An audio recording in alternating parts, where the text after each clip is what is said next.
Hola a todos, soy Laura Batista, su anfitriona de CerdoCast, una línea directa con los principales referentes de la industria porcina. El día de hoy vamos a tocar un tema de extrema importancia para la industria porcina mundial, el bienestar animal, pero lo más importante es que vamos a pasar de la teoría a la práctica. El día de hoy tenemos con nosotras el placer de presentarles a dos médico veterinario, Patricia Blanco, que es licenciada en veterinaria por la Universidad de León y tiene un máster en sanidad y producción porcina por la Universidad de Lleida. Patricia es una apasionada de los cerdos y lleva más de 15 años trabajando en la producción porcina y desde hace 8 años forma parte del equipo de PIC, donde colabora como especialista en el servicio técnico de reproducción para el sureste de Europa. También nos acompaña Juliana Rivas, médico veterinario por la Universidad Estatal Paulista de Sao Paulo, Brasil. Tiene también un máster en producción animal por la Universidad Federal de Mato Grosso y también es doctora en comportamiento y bienestar animal por la Universidad Paulista, también de Sao Paulo, Brasil. Desde hace más de 15 años trabaja en la porcicultura y hace 8 años se unió al equipo de AgroSeres PIC, donde trabaja como gestora de buenas prácticas, bienestar animal y apoya también en el manejo de granjas de los clientes. Muy bienvenidas, Patri y Juliana. Es un placer tenerlas y muchísimas gracias por haber aceptado nuestra invitación a CerdoCast. Muchas gracias, Laura. El placer es nuestro. Muchas Muy bien, gracias, Laura. gracias a ustedes dos. Como decía, es muy importante y les voy a hacer la pregunta que se hace siempre y todos los días. ¿Por qué? ¿Qué es el bienestar animal y por qué cada día está tomando mucha más importancia en la producción porcícola? Estudiando para este CerdoCast, me di cuenta que lo están dividiendo ustedes, los especialistas en bienestar animal, en aspectos que son tanto internos como externos. Así que, por favor, denos su punto de vista. Patri, si quieres, por favor, empezar primero. ¿Cuál es la importancia? ¿Qué es el bienestar animal? ¿Y cuáles son los aspectos internos de este tema? Pues bien, Laura, pues para nosotros bienestar animal, ¿no? En principio sería la ausencia de situaciones estresantes para el animal. En nuestro caso serían pues los cerdos, ¿vale?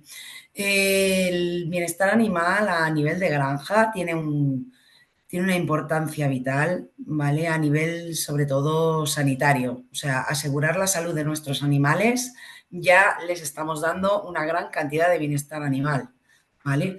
Entonces, este punto en concreto, Uh -huh. asegurar la sanidad de nuestros animales, hay que tenerlo muy en cuenta con sistemas de bioseguridad internos, externos, ¿vale? Sabiendo cuál es el origen de nuestros animales. Por otro lado, a nivel de granja, hoy en día tenemos que implementar ciertas estructuras de bienestar animal para poder cumplir con la normativa vigente. Si no, a día de hoy no podríamos producir, ¿vale? Por otro lado, también tenemos lo que sería un tema de rentabilidad. Un animal que se encuentra en bienestar animal produce mejor y eso lo sabemos todos, está demostrado. Bajar los niveles de estrés en los animales, tanto a nivel de madres como a nivel de lechones, los procesos de transición y demás, siempre nos estamos esforzando en que los animales estén con el mejor bienestar posible, ¿vale? A nivel de manejo, a nivel sanitario, en instalaciones, en todo lo que sería el tema ambiental, temperaturas y demás, y realizando tratamientos a tiempo. Entonces, para nosotros es importante. Perfecto. Patri, antes de pasar con Juliana, me gustaría también, ¿es que este bienestar animal también podemos hablar de que hay un mejor ambiente laboral o, no, o esa parte la tenemos está excluida de la definición de bienestar animal? No, para nada.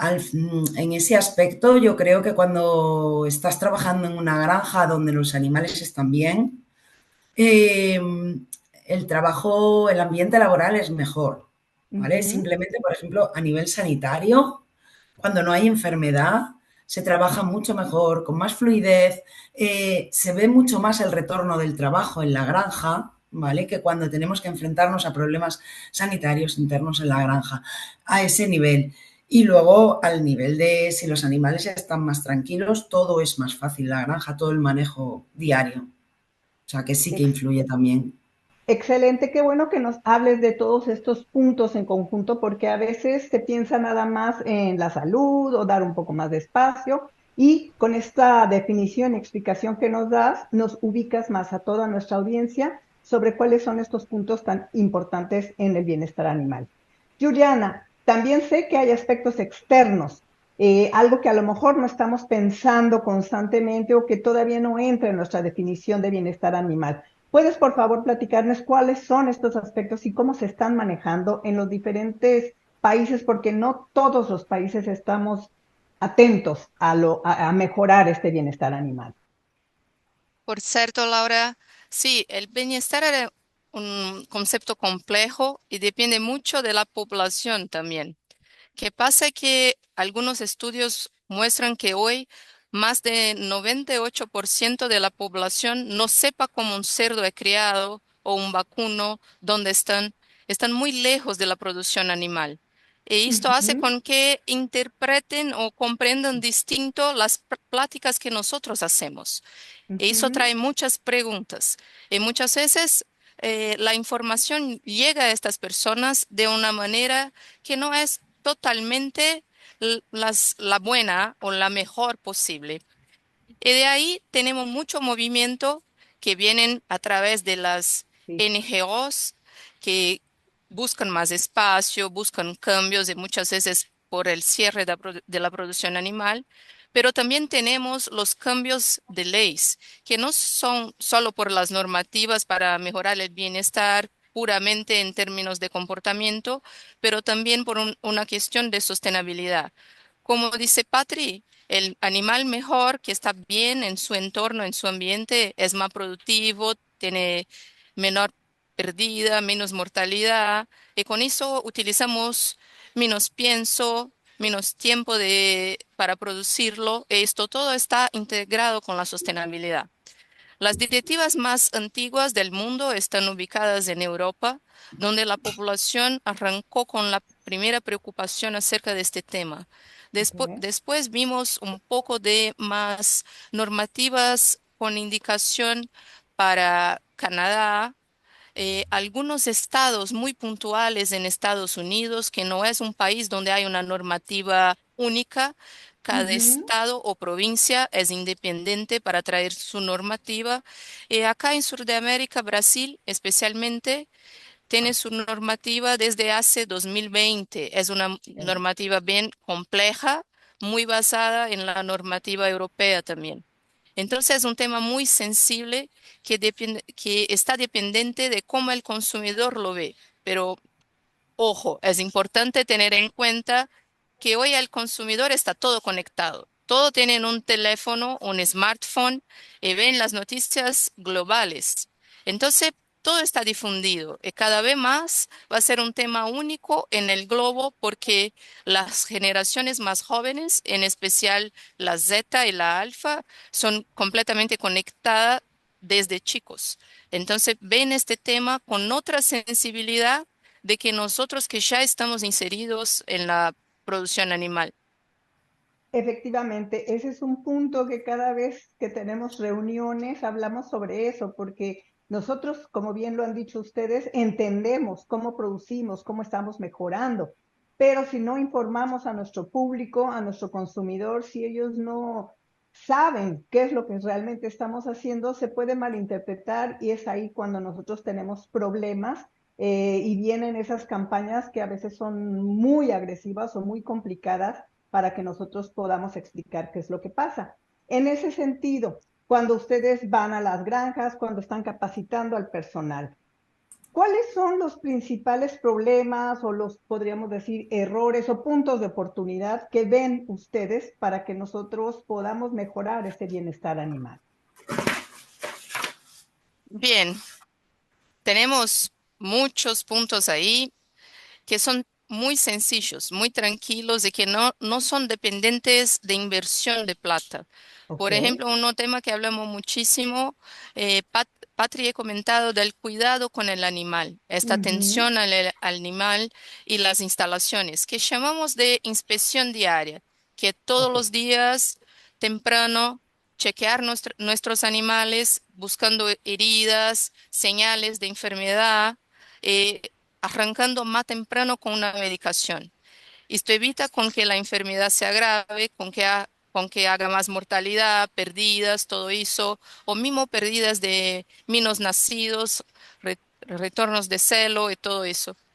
Y también la inspección de la instalación, porque este animal está en un corral con los equipamientos que nosotros los pusimos ahí. Entonces el Ujú. bebedero, el chupete están dándonos cómo está este comedero, si está limpio, cómo están las cortinas, las luces, se prenden o no, hay algún metal que pueda lastimarlos, cómo está todo el suelo.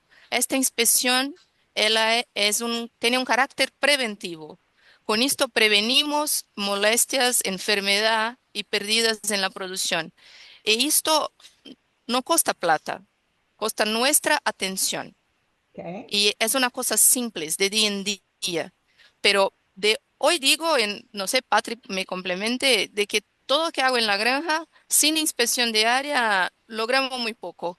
Que este es un punto principal para arrancar con el concepto de bienestar animal de manera efectiva y práctica. Correcto. Estoy totalmente de acuerdo con lo que está diciendo Juliana.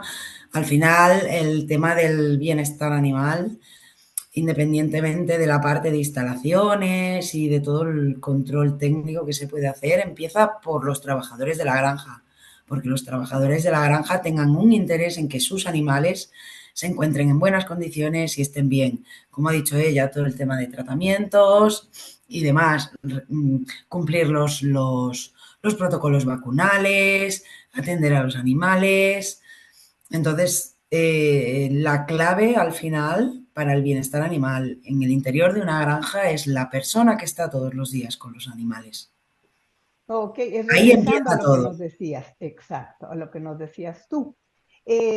Porque probablemente, como bien dicen ustedes, es algo que se piensa más en el animal, pero no en quienes estamos todos los días manejando a esos animales y revisándolos. Por ejemplo, algo que yo veo que es difícil cuando vamos a granja, cuando vamos a apoyar, cuando hay problemas sanitarios, es cómo manejo a estos animales enfermos, es que debo yo eliminarlos cuando ya no se pueden recuperar, las metodologías de eutanasia. ¿Cómo Correcto. están ustedes? ¿Cómo se está viendo los especialistas, las especialistas como ustedes, este tipo de manejos que se vuelven muy sensibles, no solo para el público externo, sino mismo para nuestros trabajadores? Es lo que vivimos cuando estamos en granja. ¿Cómo lo están manejando ustedes? Eh, Actualmente, o sea, llega un momento crítico, ¿vale? En el que pues tienes animales que no se pueden enviar al matadero y que pues hay que realizar un sacrificio en granja. Lo que es animal grande, cerda de producción y demás, está bastante extendido, por lo menos en que es la zona de aquí de Europa y concretamente en España, donde más me manejo yo, ¿vale? ¿Ok? La bala cautiva, que es muy efectiva, el entrenamiento que se realiza a la gente es muy efectivo, o sea, no suele haber grandes problemas. Tenemos algo más de complicación cuando hablamos de animales algo más pequeños, ¿vale? Lechones de transición y demás. Actualmente se plantea, una vertiente muy fuerte, es el tema de uso de gases para realizar la eutanasia de estos animales, ¿vale? El CO2 sí que se puede utilizar, pero a nivel de riesgos laborales es complejo su utilización y su instalación en granja porque requiere unos procedimientos y bueno, y entonces no se ha extendido. Actualmente están los gases inertes, como es el nitrógeno, ¿vale? Que sí que nos gustaría, porque actualmente digamos que está en un momento, está en una fase como de legalidad, estamos esperando a que lo terminen de legalizar y de que se dé una forma de eutanasia. Yo creo que se extenderá mucho a nivel de granjas de madres para todo lo que es el tema del lechón pequeño, porque es muy, es muy limpio y muy eficaz. Y como modelo de eutanasia para el tema de lechones, creo que es el futuro. Muy interesante esto que nos están comentando, porque como vuelvo a repetir, a veces nuestra audiencia o también nuestros consumidores no conocen que justamente hay mucha investigación, que cada vez avanzamos para que estos sistemas, estos métodos de eutanasia sean, vamos a decir, como lo acaban de decir, más suaves, muy fáciles de manejar y también cuidando a nuestros trabajadores, que ellos son quienes van a, tanto en la capacitación de decidir qué animales deben sacrificarse y también cómo debemos hacerlo. Un tema que cada vez que nos reunimos los médicos veterinarios es la famosa gestación grupal o colectiva, dependiendo en qué país estamos. Hay quienes están a favor, quienes dicen no porque hay muchos problemas.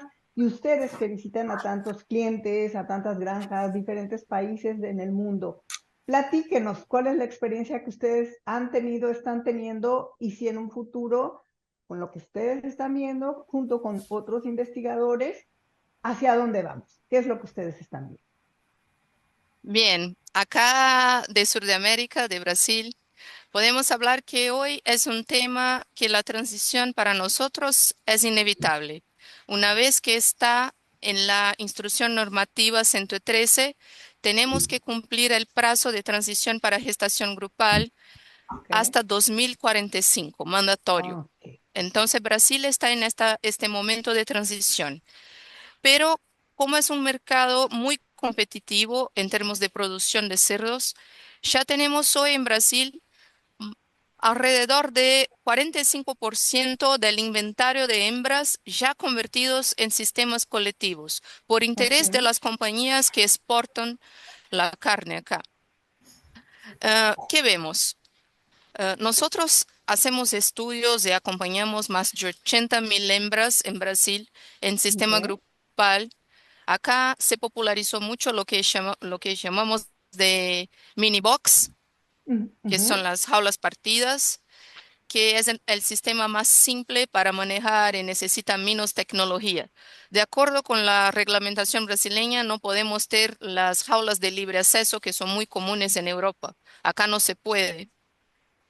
Después de ese sistema, tenemos ahí las estaciones de alimentación colectiva para gran grupo de cerdas o mismo las más chicas para grupos chicos de cerdas. ¿Qué vemos? Los resultados en realidad son muy variables. Tenemos resultados excelentes y muy malos. Todo depende de las personas. Volvemos Okay. en la primera cuestión. Entrenamiento y capacitación de estas personas para saber manejar las hembras en el momento de mezcla, que sí, hay que conocer mucho del comportamiento para disminuir las peleas, qué estrategias podemos usar. Del día que vamos a hacer esta mezcla, acá en Brasil, por la reglamentación, se puede mantenerlas en jaula hasta los 35 días de gestación, pero muchos clientes acá en Brasil optaron por hacer lo que llamamos de cubre y mezcla, que solo hace el Okay. servicio y mezcla de las hembras. Desde ahí, en este modelo tenemos más pelea y más perdida en términos de tasa de parto, porque las Okay. peleas son maduras. Entonces hay un montón de detalles, pero en un concepto general, acá en Brasil vemos que los grupos más chicos de hasta 20 hembras en sistema de mini box o de jaula partida que llamamos son los más popularizados por temática de costos de constructivos y también temáticas de energía eléctrica, porque son sistema menos dependiente de aparatos eléctricos. Ok, antes de pasar con Patri, eso de el inseminar y mezclar, es algo que ha ido desarrollando porque en un momento determinado, no es que sea más fácil, pero en ese momento asumimos todo lo que en un momento podría ser lo que acaba de decir, pleito, que vamos a tener algunas pérdidas en gestación. ¿Es por eso que se está haciendo o de dónde viene esto que, por ejemplo, creo que ahorita Patrick nos va a platicar de un sistema muy diferente y lo que estamos viendo, por ejemplo, en algunos países como puede ser México, donde puesto en verdaderos puntos muy difíciles porque, como tú lo has dicho, poder exportar vamos a tener que estar en estas gestaciones colectivas. Entonces, esta parte que nos has platicado, Juliana, que creo que nuestra audiencia no ha escuchado tanto porque conocemos mucho más la normatividad europea. Entonces, danos un poquito más de detalle de esta situación. Bien, perfecto. Acá la inseminación y mezcla se popularizó por un tema de competitividad de mercado. Son Mm, clientes que le interesa tener una certificación distinta con más gran nivel de bienestar animal para sus animales. Entonces optaron por hacer el- la inseminación y la mezcla.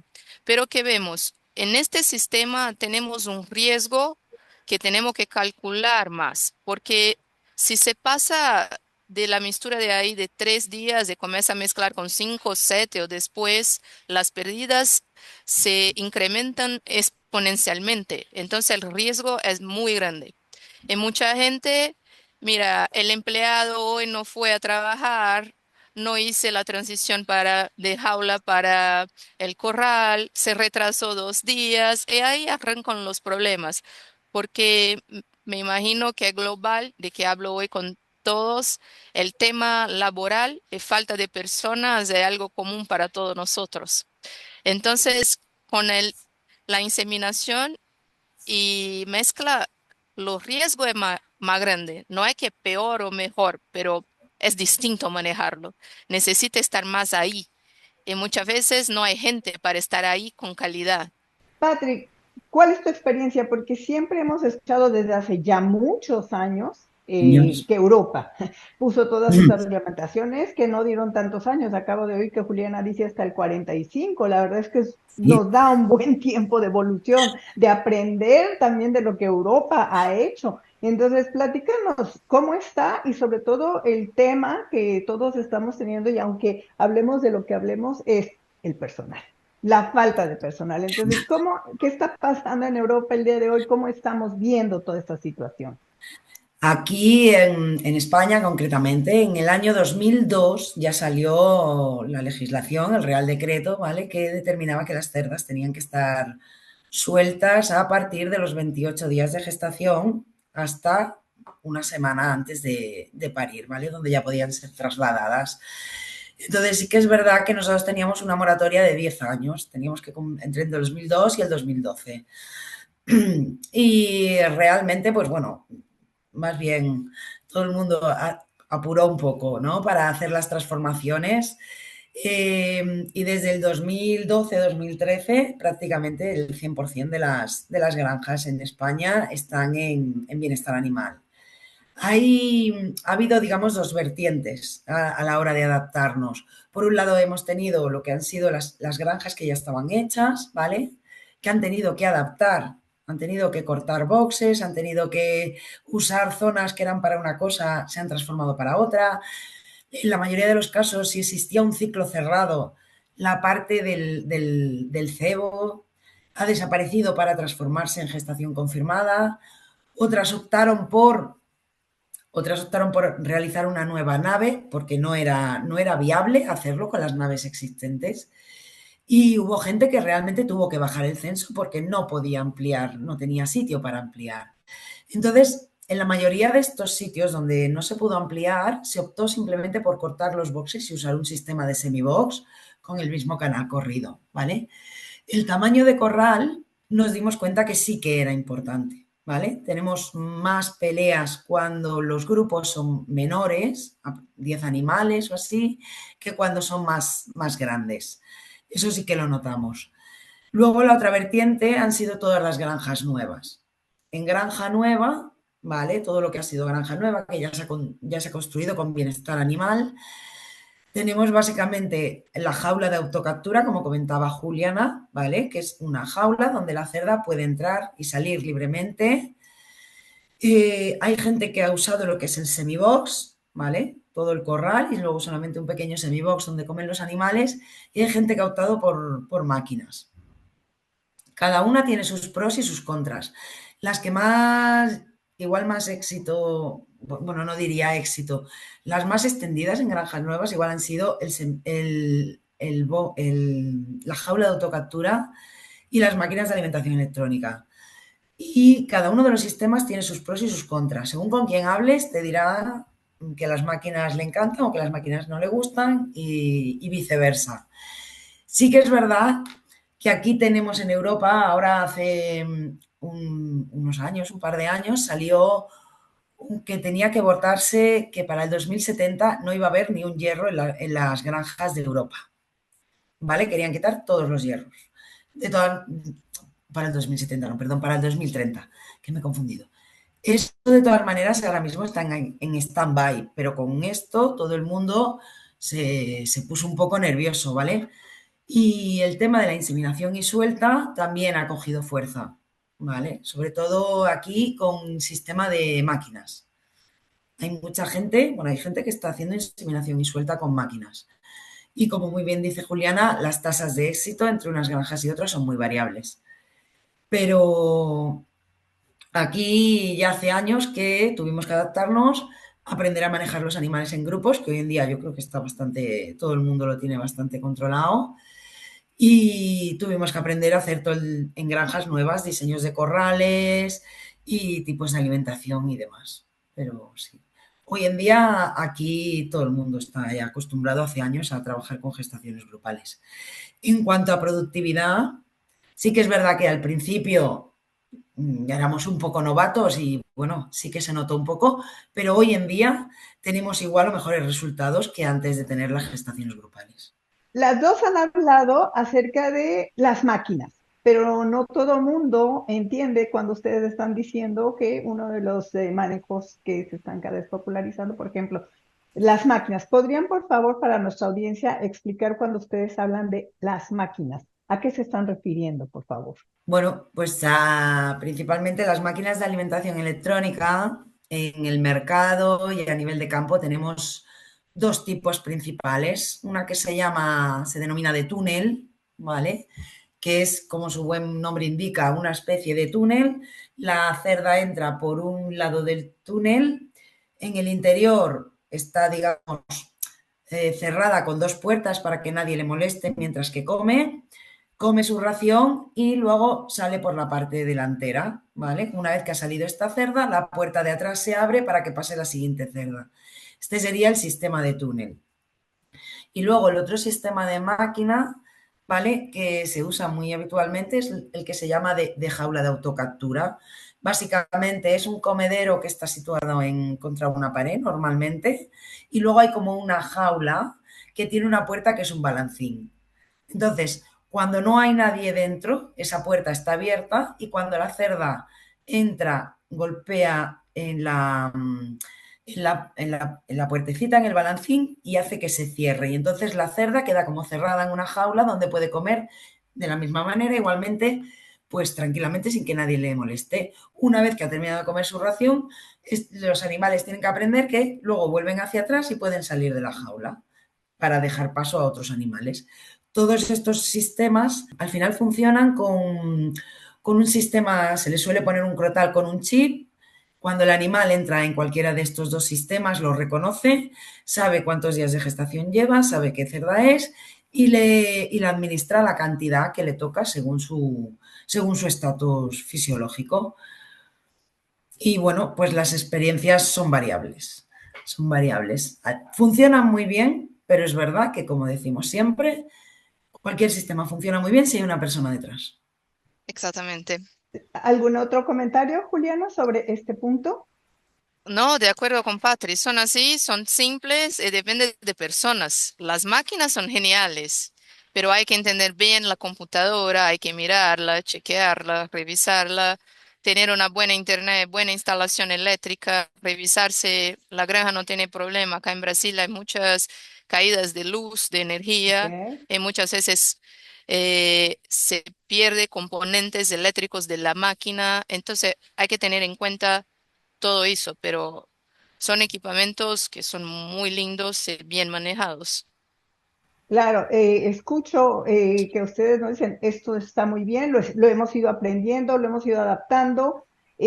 Las granjas nuevas, definitivamente, no en todos los países, Todavía hay países que están construyendo granjas con jaulas y tal vez no hemos sido capaces de enviar el mensaje que ustedes nos envían, porque como todo lo nuevo, hay quien decide que sí lo voy a empezar a hacer y hay quien voy a ver todo lo que pase, todos los errores y ya después pues habrá que hacer las modificaciones que se han hecho en otros países. Pero las escucho y veo que hay, de todo lo que ustedes nos han platicado, dos factores bien importantes y que no estoy muy segura cómo los vamos a resolver. Veo que todo este bienestar animal, y lo han ustedes repetido durante toda nuestra conversación, es el personal, que atrás de todo esto está una persona que lo va a hacer bien, lo va a hacer funcional, me va a permitir ser productivo, pero también escucho lo que nos están comentando, que también la tecnología va cambiando, va mejorando.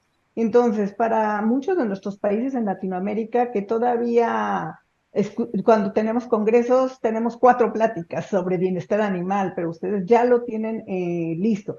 Si yo les preguntara, ¿qué le recomiendan a nuestra audiencia? ¿Qué son las cosas, qué son esos desafíos que hay que tomar muy en cuenta cuando yo voy a hacer? No es, el otro día escuchaba a alguien, no, voy a cortar lo que ustedes nos han dicho, corto la mitad de la jaula y ya estoy en bienestar animal. Entonces, ustedes que lo están viviendo, que están trabajando en eso, ¿qué le recomiendan a nuestra audiencia para que cuando decidan irse a bienestar animal sean puntos, si no, no tienen que ser todos, pero los que ustedes en su lista están poniendo como lo más importante para que cuando decido, acepto que necesito entrar en este sistema, o quiero entrar, quiero ser muy proactivo? ¿Qué es lo que nos recomendarían para nuestra audiencia? Me encanta escuchar eso porque a veces los tenemos muy olvidados a nuestro personal, ¿no? El otro día vi una gráfica muy interesante acerca de qué poco impacta el costo del personal y qué poca atención le ponemos. En el costo de producción creo que impacta en un 4% y sin embargo no le ponemos atención, ¿verdad? Cuando el alimento sigue siendo el 80% del costo de producción y no le ponemos atención a lo que ustedes nos acaban de mencionar. Para que todo esto funcione es personal. Entonces, platíquenos cómo están ustedes. Es que hay ya cursos, ustedes con Grupo PIC, con PIC, Agroceres, etcétera, están capacitando a nuestra gente, nos están apoyando. ¿Cómo estamos llegando a que todo esto funcione? Muy bien. Acá, desde Brasil, en Agroceres, tenemos un plan para adaptación de bienestar animal en las Ah, ok, granjas con ok. soporte de entrenamiento. Arrancamos de lo simple, de lo que hablamos acá, de la inspección diaria y la capacitación de personal, como Ujú, una capacitación presencial continua, mínimamente 2 veces al año, para que ok. comprendan. Después de eso, arrancamos con la parte de eutanasia, porque comprendemos que es lo más sensible para los empleados, con un árbol de decisión muy fija, muy Ah, mira. simple de interpretar, que ellos puedan tener como soporte hasta en una aplicación que tenemos dentro de la granja. Hice la medicación uno, chequeo acá, hago la otra, el animal no responde, de ahí tomamos la decisión. Trabajamos también con el tema de manejo general, cómo utilizar la tabla de manejo, las herramientas para que se quede fácil el día en día de lo empleado con el animal. Te digo que estos son nuestros 3 puntos clave. Y un otro tema que hablamos siempre, el maltrato animal, que es distinto. Acá estamos hablando de bienestar animal, pero hay cosas que no podemos hacer con los cerdos, como golpearlos al palo, con palos, con escoba, con lo que sea. Acá en Brasil la legislación tampoco te permite utilizar la picana eléctrica, no podemos, entonces hay que manejar de otra forma. Entonces trabajamos con esto, con capacitación de personal, porque independiente de la tecnología, si no los capacitas, no logra nada. Patri. Totalmente de acuerdo con con todo lo que has comentado. La pila, que nosotros aquí la conocemos como la pila, también está prohibida. Todo el tema de capacitar al personal en manejo, en cómo mover animales, en cómo administrarles vacunas, tratamientos, tema de eutanasias, etcétera. Todo esto es imprescindible, ¿vale? De todas maneras, sí que es verdad que hay una parte, o sea, a nivel general, en cuanto a bienestar animal, pues a mí hace años, me tocó aprender con los trabajadores de la granja porque no sabíamos, o sea, se implantaba por primera vez y no teníamos ninguna referencia, aunque ahora mismo no está legislado, ¿vale? Pero el tema de las parideras libres, por ejemplo, aquí en España está muy al pie, no está legislado, pero ya muchísimo de lo que se construye ya es en libertad, en parideras libres. Y pues hace 3 años o 4 años que pues hasta hace 2 días yo no había criado nunca en libertad. Y entonces toda esta capacitación muchas veces es mutua. Nos tenemos que apoyar en el personal que tenemos allí, que son los que están todos los días a veces, y esto. Entonces, la primera parte es mutua. Una vez, ahora ya no, ahora ya conocemos, ya sabemos, ya podemos formar, ya capacitamos a las personas nuevas. Pero aquí en Europa, cuando entra una legislación de esta, normalmente nos toca ir de la mano a todos porque no hay experiencia previa. Pero sí. Me encanta escuchar todo esto que nos han compartido. Desafortunadamente, y como siempre, cuando tenemos gente experta y tan interesante como ustedes, se nos está acabando el tiempo. Pero yo sí quisiera decirles que me encantaría después tener más tema, pero estoy segura que nuestra audiencia está diciendo, ¿dónde están esas hojas, esos árboles de decisión? ¿Qué son? Porque los tenemos para ver cuántos nacidos por hembra por año, ¿no? Hacemos todo eso, pero no habíamos, estoy segura que muchos de nosotros no habíamos escuchado esto que nos están diciendo. Y como dices tú también, Patri, de un día al otro o en 3 días tengo que dejar de producir en jaula e irme a libertad. ¿Cómo? Me imagino que entonces me encanta escuchar todo eso y me gustaría mucho que en un futuro pudiesen compartir, pudiésemos hacer una capacitación para toda nuestra audiencia de que estos árboles de decisión que utilizamos para muchas otras cosas, esta transición de cómo aprendí, ¿no? Cómo, la verdad es que quiero que nos brinquemos un poco de lo que les tocó a ustedes vivir y cómo hacernos más efectivos. Entonces, me encanta todo lo que nos han platicado. Estoy segura, que esto ha sido un cambio, que nuestra audiencia está escuchando cosas que no esperaban escuchar en esta plática, que porque siempre hacemos definiciones de bienestar animal, ¿no? Y las discusiones que tenemos. Y ustedes nos han dado su experiencia y nos han dicho, sí se puede, podemos producir, pero atrás de ello también hay muchas cosas que tenemos que tomar en cuenta. Entonces, antes de terminar, mensaje, Juliana, Patrick, que quieran enviar a nuestro auditorio el día de hoy sobre ya sea su experiencia, hacia dónde vamos, cuáles son los desafíos que ustedes ven para el futuro en cuanto a bienestar animal. Para mí, bienestar animal hoy no es más opcional. El mercado todo está viendo, las nuevas generaciones se preocupan demasiado con el tema y no podemos olvidar que si nuestra industria existe es porque tenemos un cliente que compra y consume la carne. Y si ese cliente nos pide eso, tenemos que adaptarnos, ¿sí? Tenemos que sobrevivir en este mercado que está cada día más exigente. Y sí, lo sabemos también, que también no quiere pagar mucho más por eso. Entonces, adaptamos con cosas simples, que es eso que buscamos acá traer en esta plática, la adaptación a través de los manejos, de las buenas prácticas productivas, que es este cuidado. Y como un tema de casa, lo más importante para mí, invertir en el personal, invertir en capacitación, en entrenamiento. Puede tener la máquina más genial, los robots más lindo que va a te dar pienso, todo medido, pero si no tiene un profesional capacitado e interesado y comprometido, no vamos a lograr. Excelente mensaje, Patrick. Poco que añadir a lo que ha dicho Juliana. Como muy bien ha dicho ella, el bienestar animal hoy en día no es una opción, Exacto. ¿vale? No es una opción porque es lo que quiere nuestro cliente final y hay que hacerlo. De todas maneras, al final hay que capacitar a la gente y no hay que olvidarse de bienestar animal, pero también hay que tener no hay que olvidarse de que la gente necesita también un bienestar, ellos, ¿vale? Laboral, capacitándolos, motivándolos. La gente cuando la capacitas le gusta, o sea, le gusta, a la gente le gusta que le enseñes realmente.